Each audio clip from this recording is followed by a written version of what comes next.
What is happening, Webheads? Happy new comic book day to you. It's Wednesday. It's the first comic book haul of the year. I don't think it's the biggest new comic book day, but we're going to dive into that comic book store. We're going to see what I can find. I'm going to show you what I get after I get done getting gas.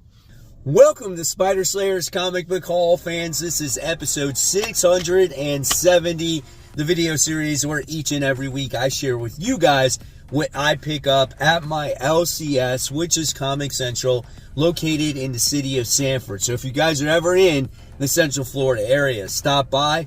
Tell them Mike Spider Slayer sent you. They'll provide you with great customer service. They got great comics, guys. And yeah. And you get a mysterious black bag, and inside will be your comic books, which is not mysterious to you, but if you were handing somebody that bag and say, check out, guess what's inside, they wouldn't know, right? Just like you guys don't know what's in here. So let's dive into it. Mysterious black bag. Not a heavy week. It's a small week, and here is my stack. And let me tell you, we're starting the year off very wrong. And you'll find out in a few minutes why. Because I did say I did tell myself I'm going to cut myself on a lot of other variants, but when it comes to a couple of titles, there's always going to be variants that I buy. And if you guys know my channel, you know which ones they are. Okay, so first things first, let's dive into it. It's not a lot of DC comics this week, and I have my new series next week coming out, having Marvel vs. DC, and there's not a lot of DC comics, so that's going to kind of suck. But we do have Absolute Batman. This is issue 4. This is kind of more of like an origin story of this version of Batman, on how he became the way he is. And the artwork looks like this. Now, this is a guest artist on this title, just I think for this issue, and then we'll get back to the original artist. But my gosh, you guys, it looks a little rough, right? So just be prepared that this is not going to be the normal artwork that you expect on Absolute Batman. This is definitely a little bit different, okay? So just prepare yourself mentally for that. All right. Then we have All New Venom. This is issue 2. Obviously, the mystery here is who is Venom, okay? And will that be explained in this comic book? I'm not sure, but I'm not going to tell you. I'm not going to show you too much because I don't want to give it away in case it is revealed within these pages. Here's just what the artwork looks like. I want to know if you guys are invested in this comic book or not. So here we are, All New Venom. This is issue 2. Hopefully my voice holds out all the way through this video. Then we got a new number 1 here. This is Aquaman. This is issue 1. This one is done by Jeremy Adams. Definitely very much looking forward to this comic book. We'll talk about it on Worthy Ones tomorrow. The artwork in here looks absolutely gorgeous. Oh, check out this plane. It's like being affected by like water. So this actually could be really the first Aquaman book that I really like, because I love Jeremy Adams writing, like I said. So definitely excited for that. Then we got another new number 1. We have Daredevil Unleash Hell issue 1. I didn't realize this was a Red Band comic book. I'm not there for the Red Band. I'm just going to rip it off, obviously, read the book, talk about it on Worthy Ones to see if it is a worthy comic book. So yeah, there's that one. All right. However, what I do know is that this comic book is really good. This is Geiger. This is issue 10, a phenomenal read. Looks like we're going to get Junkyard Joe crossing paths with Geiger. This is the first time I think we're going to get kind of like a crossover between characters in this universe, which I am really excited about. And Gary Frank is back on the artwork when it comes to the title. His artwork is second to none in this book. So much looking forward to this. Hopefully you guys will pick up this week's issue of Geiger. Another new number 1 this week. we have The Lucky Devils. This is issue 1, done by Charles Soule and Ryan Brown. This is the same creative team that did 8 Billion Genies. You can see it's even kind of laid out the same way. If you liked 8 Billion Genies, definitely give this one a try. It definitely has a similar vibe to it. It's about these devils that have this influence on a couple of 20-somethings. Whether that's good or bad, you're going to have to read it to actually find out and see. So I am definitely excited for that. Our next book we got is Nemesis Rogue Gallery. This is issue 5.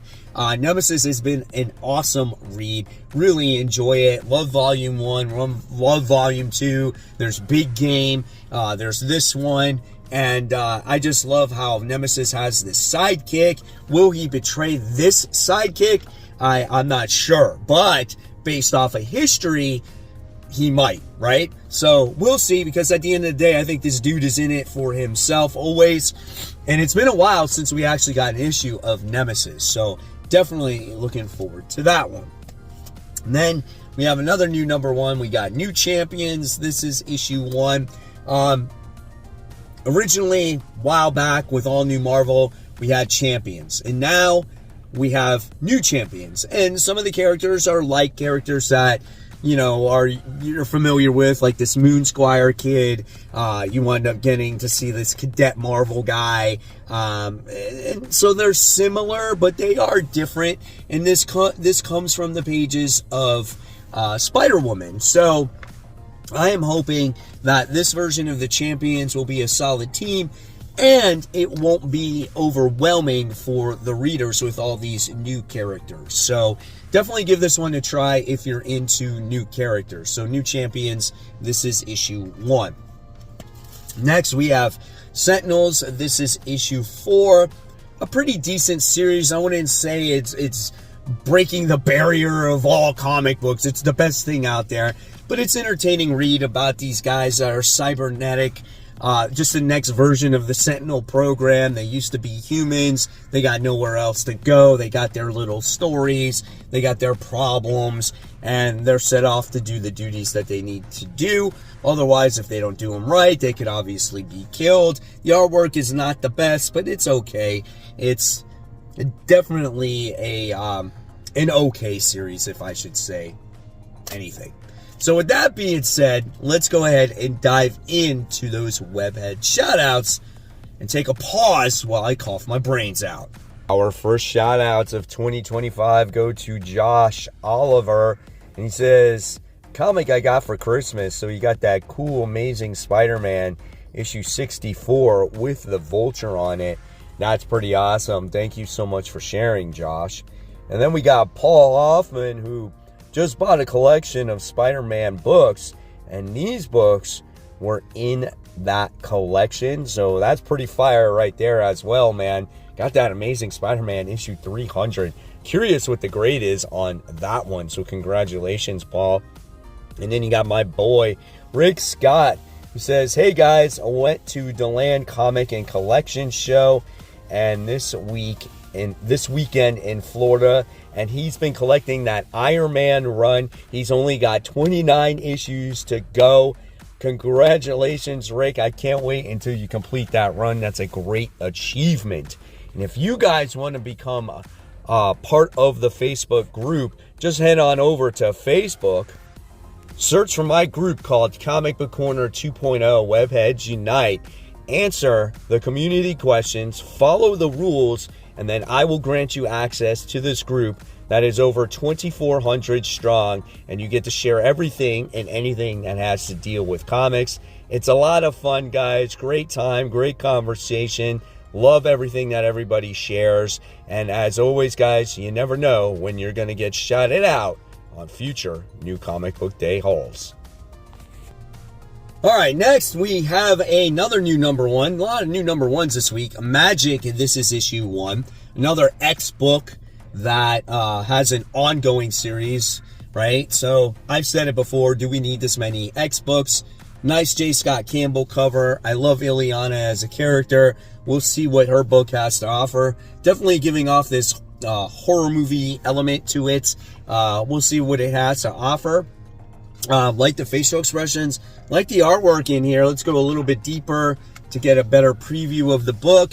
It's got some magic action going on in there. So, yeah, looking forward to it. We'll see, again, what it has to offer. Speaking of, like, magic stuff going on, we have The Amazing Spider-Man issue 65, continuing the 8 Deaths of Spider-Man. So, like I said before, this has been playing it safe. You know, you got Spider-Man doing battle against these guys, and he tends to die, and he comes back, and we learn about his, you know, crappy life. And I just think this is, like, kind of just a placement story until, like, Joe Kelly actually gets going on his run with Spider-Man, which is fine. I'm curious to see, again, you know, Black Cat's involvement in the series going forward. Does he get back together with her? I know we've been through that a lot. Here's some more of the artwork. So, yeah, we'll see what happens with Amazing Spider-Man. Then we have the final issue of the raid on Grey Malkin. This is part 4 of 4, which takes place in Uncanny X-Men. This is issue 8. A pretty decent series. However, you do have the 2 teams going against each other, which is Rogue's team and Cyclops' team. Can they see eye to eye to face the common enemy here and then unleash, and then unleashing that prison? Is it Charles Xavier? I think it is. Everyone thinks it is. So we'll see what happens. There we get to see freaking Cyclops get bitch slapped by Rogue. So we'll see what's going on in there. Maybe they just don't see eye to eye in this book. Again, excuse me, guys. Next, we have Wolverine. This is issue 5. Hopefully, we get the story of what's going on with this gold animanium, right? And where it comes from and stuff like that, as it's taken over all these characters that have adamantium attached to them.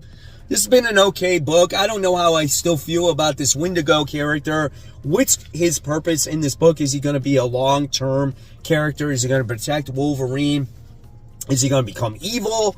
I'm not sure, but we'll see. It looks like he is protecting Wolverine when you read this comic book. So maybe it gives it a little bit more emotional attachment to it, right? So there you have it. Wolverine, this is issue 5. Okay. Excuse me. Then we have Batman and Robin. This is issue 17. I decided to jump back on board with this comic book. You know, people are telling me that it's really good. You should continue to read it. It's better than maybe a couple of the other Batman books out there. And so I'm going to continue to read it. We'll see what this interaction is with Bruce and Damian in this one. I think they're still doing battle against this new villain as well. I think I've been off of it for an issue or so, but just let me know in the comments below. Is it worth the read? All right. Another book we got is Kill All Immortals. This is issue 5. So this has been a solid series. I think it's been a little bit repetitive, where we get to see our main character who is defeating her family members, and it's kind of like a freedom of choice thing of her being on her own and not owned by her family. And, you know, she was defending her boyfriend, but then at the end of the day, her boyfriend didn't even want her to be free either. It was kind of just like part of this agenda that he actually had. So now she's on her own. Now she's going to have to go against her family. I think she killed her brother or something like that in the last issue. She's killed other family members too. So it's a pretty decent book. Kill All Immortals. This is issue 5.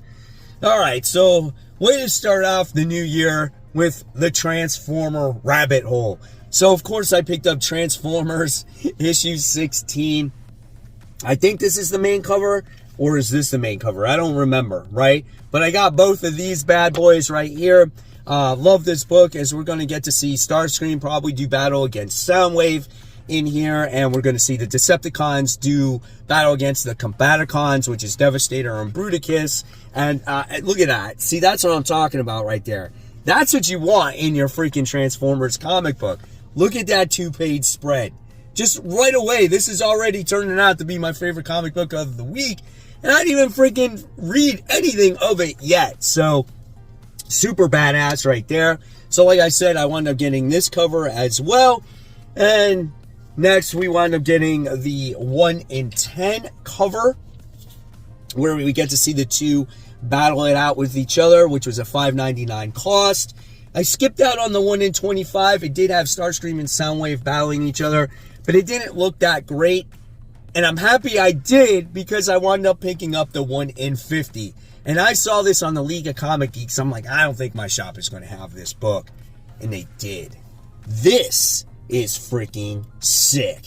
And I was like, oh, there it is. I'm like, it's our January 8th and I already bought 4 covers of Transformers. But how could you not deny this cover with Megatron with one arm but Laserbeak on his forearm? That is beautiful. It's freaking beautiful. I love it. Absolutely love it. So freaking cool. All right. So now it's time for the smelliest comic book of the week. I'm sick. I don't know if I can smell the comic, but we'll see if I can. If I can, that'll be a pretty big thing. It'll be a huge accomplishment. World's Finest, issue 136, a 12 center. Let's smell the cover. Yep, it's classic. Smells like 1980s library smell. It's all faded all over it. You gotta love these old school World's Finest books. They got quite a few of them at the shop. I'm probably going to be buying them for a while. This was made in 1963. You get to see the covers barely holding on right here. There's the interior art. It's got some JP stamps on it. Let's smell. Oh, I can smell it, bro. I can only imagine what it smells like. You know, like when I'm not sick. Check it out, dude. It doesn't even feel like the whole page. It's like a comic strip, you know, that you would see in the newspaper. Look at that. So cool. One more smell. Oh, God, yes. Good stuff.